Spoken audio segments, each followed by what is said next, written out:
Hey guys, I'm Rae. And I'm Jason. And this is a campground review of Mays Landing Campground in Mays Landing, New Jersey.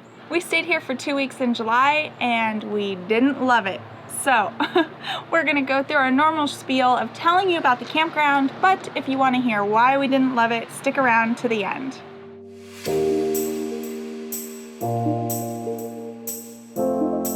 This is a 1,000 Trails Encore resort with 168 full hookup sites. Some of the common amenities offered here is that they have a heated pool, laundry, shower facilities, and a ton of scheduled activities for the kiddos. So we'll go right in and just show you this campground.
There's the campground.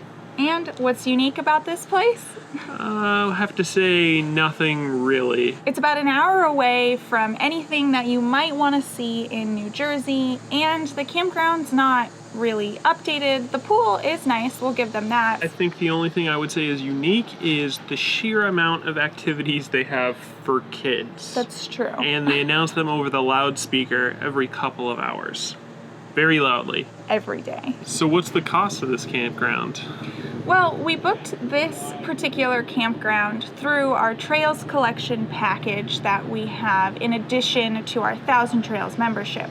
So there are a handful of Encore resorts through the Trails Collection package that charge an extra $20 a night. This happened to be one of those resorts. So we did pay $20 a night. If you're familiar with 1,000 Trails parks and the Trails Collection parks, you're probably wondering, why did we choose to stay at Mays Landing when there are some very highly rated parks not that far away?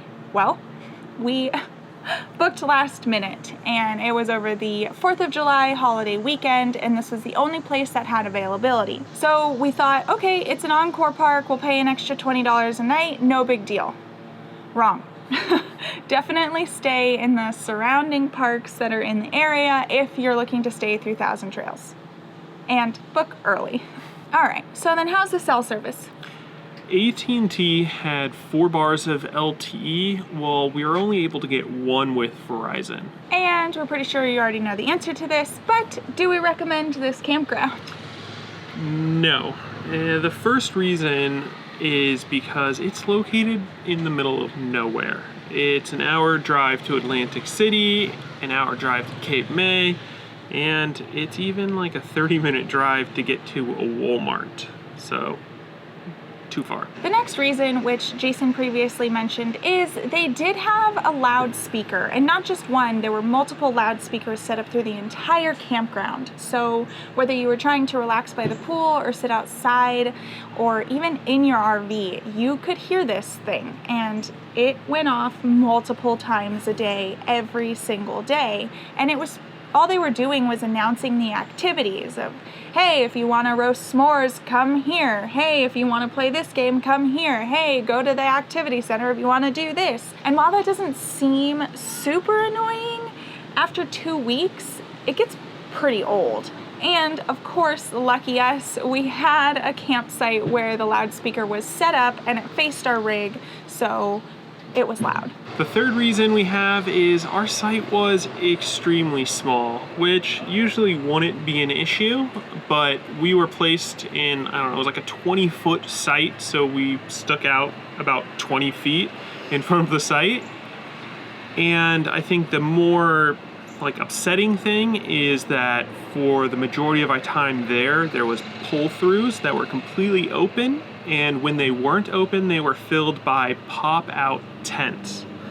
So while they got this large 40-foot pull-through, we got a 20-foot back-in site. So it was just one of those kind of, like, what are you guys thinking? Yeah, it made us feel really uncomfortable. While we weren't necessarily in the way or hanging out in the street, it just didn't feel comfortable to have such a big rig tucked into such a tiny spot. And when we asked to move to a pull-through site, they said no because they were already booked. So it really is just poor site management and space planning. Another gripe that we had with our site, and everyone else in our row had this same problem, was that the sites were very slanted. And of course, they were higher in the back end. So when you are trying to connect to sewer and empty your tanks, it doesn't quite work that well. So we had to watch throughout the 2 weeks everyone around us who was trying to empty their tanks eventually have to just take their hose and, you know, pull it upwards and work down. And nobody likes doing that. That's not the most pleasant job anyway, but when you have to sit there and help your fluids down the pipe, it's gross and annoying. It didn't help that the sewer connections were about a foot above the ground. So not only was the ground higher in the back, the sewer was even higher than the ground. So your normal slinky things didn't work.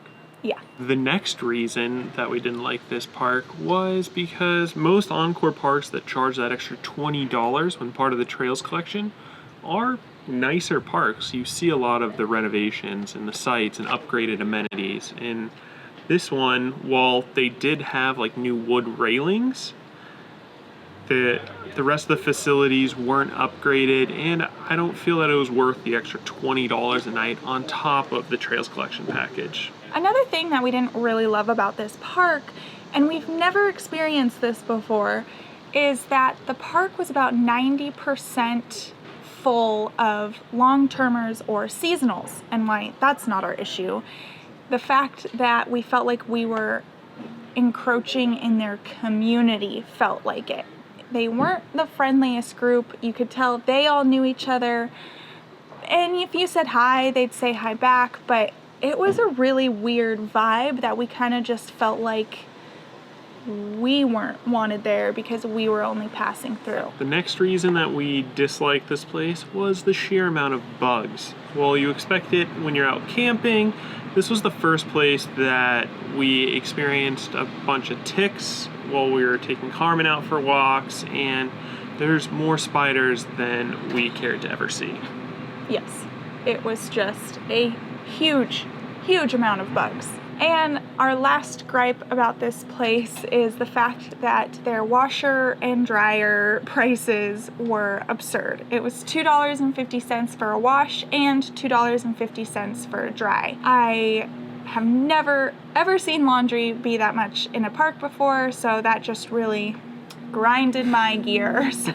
So $5 a load is absurd. Anyway, we normally don't like giving negative reviews, so we try to just tell you the information instead of complain about it. So if you are looking at this campground, I would definitely reconsider. And if you already have a 1,000 Trails membership, there are, I think, 2 or 3 other 1,000 Trails resorts that are closer to the ocean and have much better reviews. So that's all we have for you on this campground.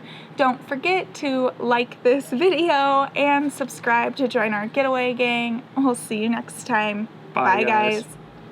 Hey guys, I'm Rae. And I'm Jason. I like the way you said that. Sorry. We stayed here for 2 weeks in July.